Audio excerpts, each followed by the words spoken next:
version of one of our all-time favourite cars, the BMW M3. It's called the GTS, and Viki is going to give it a right royal spanking.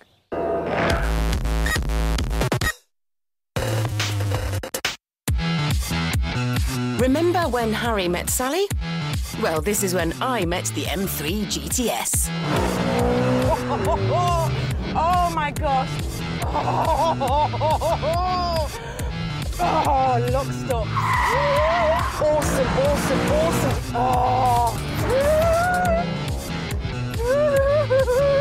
Oh, excuse me, screaming like a girl, but this is just so much fun.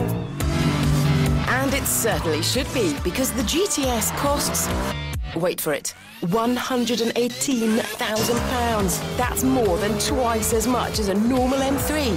How on earth do they justify that? Well, for starters, under the bonnet, there's a bigger engine, 4.4 litres instead of 4, and power is up by 38 horsepower to 444. Then there's the suspension, which allows you to adjust the ride height and firmness, and a roll cage to make everything much more rigid.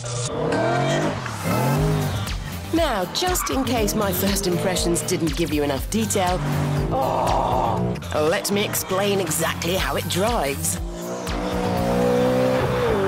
I'm incredibly surprised at how gradually it goes sideways. I really thought that it was going to snap and be much more vicious than it is.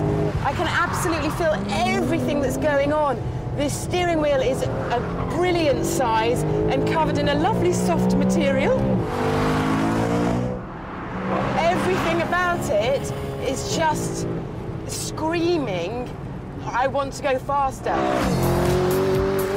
Onto the throttle, nice tail-out action. More tail-out action and back the other way. Almost having a proper tank stopper on. Still on the throttle though. It hits 62 miles an hour in 4.4 seconds, and BMW has removed the electronic top speed limiter of the standard car, so instead of doing 155, it goes all the way to 190 miles an hour. It's got a really raucous sound to it that makes you almost feel as if you're in a real thoroughbred racing car, because the back is stripped out so you can hear the exhaust a bit better than if the back was covered in rear seats. This V8 revs to 8,300 RPM, and changing gear is done at the flick of a finger. Now, you don't get a manual option, and you do not need one, because this 7-speed auto is phenomenally quick.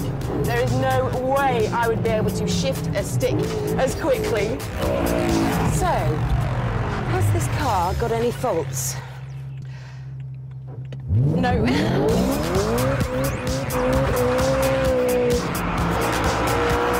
I'm just so in love with this car. It is superb. It is one of the best cars I have ever driven, and I will cherish this day. Oh, yes. But let's get back down to earth. This car is nearly £10,000 more expensive than its main rival, the Porsche 911 GT3 RS, a car that is also absolutely stunning. So, which do I prefer? That's a really tough question. I can't answer. If this car was a man, I would marry it. Oh, yes.